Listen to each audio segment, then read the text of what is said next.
All right, Mike, we're going to bring Zach in, right? Is he Zach's ready? here. Yeah, let's talk to Zach about the Browns draft. He was in Berea for all the chaos, and now he's going to join us to tell us what happened behind the scenes that maybe we haven't heard of yet about the Browns' unanimously graded A 2026 draft. What's up, Zach? Just handing out my A's over here. How you guys doing? Can you remember a time where just about every major media outlet that covers this gave the Browns an A for anything, but particularly the draft? Yeah, it's happened a few times, but not often. We went through 3 years where they didn't have a first round pick, and there was a thought that they were in a different window, which is why they made that move. Last year's draft was good, and it appears they followed it up again. So we'll see how these guys turn out, Jay. I think objectively it was handled really well. They made trades to maximize picks. They made trades to add future picks. They attacked obvious needs with good players. Boston and McNeil-Warren were borderline first rounders. They got in the second round. They traded back up for McNeil-Warren. They traded back up for Austin Barber to further address a position that they failed at last year. So some of it's their own doing. Some of it just leads to bigger questions. But I think Browns fans should be excited about the way they went about it and some of these names that they added. And we see where it goes from here. Zach, you surprised? The Browns have spent so many years with all these needs, and it seems like they never address the needs they have. And this year they went above and beyond. 3 offensive linemen and 2 wide receivers. Are you surprised in the end that they finally did it? No, I'm maybe surprised that they doubled up as quickly as they did, but I knew they were going to double up there. And look, Denzel Boston is a guy that's in the discussion late in the first round. They had chosen Concepcion. They had zeroed in on him for his skill set and his explosiveness. And then 15 picks later, Boston's there. So this is a true almost 6'4" outside wide receiver who was productive. I don't think anybody knows how fast he is. I don't think anybody's sure of the learning curve, or he would have been a first round pick. But some of the tape, especially from his second year in college, is really good. And you build an offense, you need that red zone target. He looks the part. So, to me, Bull, they're moving past necessarily mandatory what they had to do. They looked at that receiving core, and it wasn't good enough. They looked at that offensive line group, and it clearly wasn't good enough. So I think when you take the totality of the free agency, of some decisions that come with that, both in and out, and now to the draft, they're on their way. And none of these guys have even put on a uniform yet, but Andrew Berry has been really sensible with addressing where they are and trying to position them for a better future. I'm going to be the first person to say this. I'm a Shedeur Sanders guy, right? What? Who knew? Who would have known, man? Yeah. But I will say this, Zach. From what Andrew Berry has done, offensive line-wise, and what he did in free agency, what they did in doubling down again with the offensive line in the draft and adding receivers, and not only that, plus a defense that we expect to be a top 5 defense, I think that he is taking pretty much all excuses off the board. Shedeur Sanders is in a position where if he does not perform, you can't say that they didn't put him in a position to show whether or not he's going to be a franchise quarterback. Do you agree with that assessment? Yeah, I agree with that. I would push back on all excuses off the board because we have to put this all together, Garrett. But my article that went up this morning, Winners and Losers from the Browns draft, Shedeur was the number 1 winner. They went through the offseason. They did not add an outside veteran. Mm-hmm. They added, players to give the quarterback a chance. They said the coaching wasn't good enough. So, Judkins and Fannin are good players. I think they both have a chance to become great players. They're not there yet. The offensive line is tons better and deeper. The receiving core is tons better, even if you worry about those guys just being as young as they are. So, I think absolutely they have set it up to where Shedeur at some point is going to get his chance. And this offense is going to have a chance to grow. But I think their number 1 goal is to get a full and fair evaluation at some point of Shedeur Sanders over 4 games, 8 games, maybe 17 games, right? And then try to have a better evaluation a year from now. If they hit on a couple of these draft picks in the way they hit on most of last year's, or at least on the first 4 of last year, then the whole temperature of everything's going to change and the whole need list is going to be different. next year.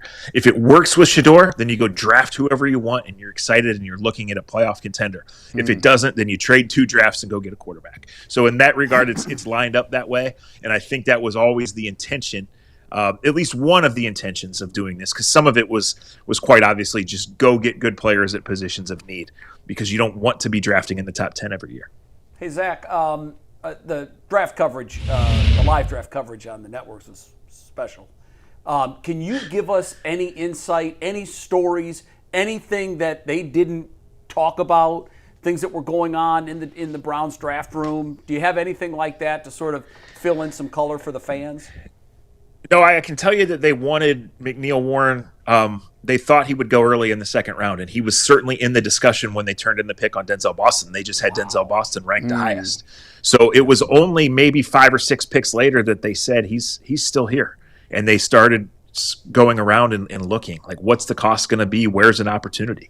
And they didn't find it till 19 picks later. So based on the pay scale, Jay, that's the pick they're most excited about. Obviously they're most excited about Spencer Fano, to where biggest position of need, philosophical decision to go O-line first, trade down and still get that guy who was the top-rated tackle.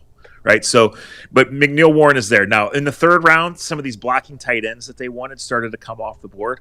Some other guys that they liked and obviously just passed on because they chose McNeil-Warren in that spot started to come off the board. So they felt the need to go back in and get Austin Barber, which I think is a smart move. Even if he doesn't ever become a starter for you, you have to invest better. Remember last year they went forward with Cornelius Lucas and DeJuan Jones as their 2 options at left tackle. Right, Barber can play both sides.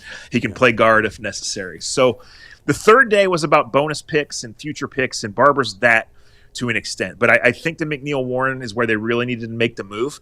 And then at other times when those tight ends that they were targeting had come off the board, they said, okay, let's pivot here. And they ended up adding 2 fourth-round picks for next year. And those are important because you can use those to go get veteran players, and the Browns are going to have a bunch more cap space a year from now. Or you can trade the whole rest of your draft for a quarterback and pick guys in the 4th round that you need on your team. Which might be the most likely move. I know we were supposed to crash at 48 because we do have Guardians talk. But I want to ask this question because I think it sets up a topic that we're going to do in our second hour on YouTube. We're going to talk about Paul DePodesta. He was here last year for the draft. But what role he played, was it the same that it had been in previous years? We don't know. But can you put your finger on a different philosophy, a new point on the horizon in the post-DePodesta era? Because to me, these feel like anti-DePodesta drafts. He was constantly he just went in a different direction. What difference in philosophy are the Browns operating under now with him gone? I don't think much of one, Jay. They didn't have first-round picks for 3 years.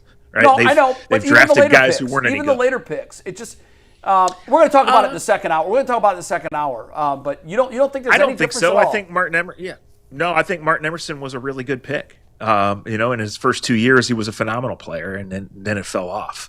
So I think the difference is having the picks. Look, I understand that, and I understand the angst with, like, it's clear Todd Monken had input here, but, like, singling out one person, like, this thing's a disaster because of the Deshaun Watson trade.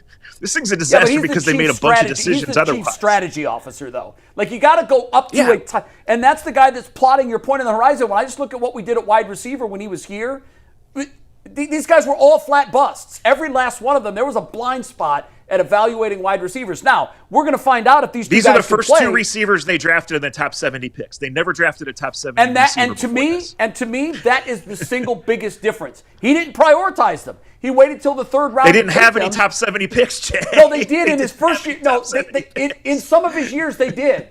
In some of his years, it wasn't like he never had first-round picks. He had chances to take wide receivers in the first round, and he never did. Yeah, they had 2. No, what's that? They did. They took Greg Newsome, who was a good pick. It didn't turn out to be a great pick. Later that draft, they traded up and took JOK, who was a great pick when he was healthy. So, I don't understand the scapegoating of it. I really don't. He was in the draft room last year. Like, he didn't quit until 6 months ago.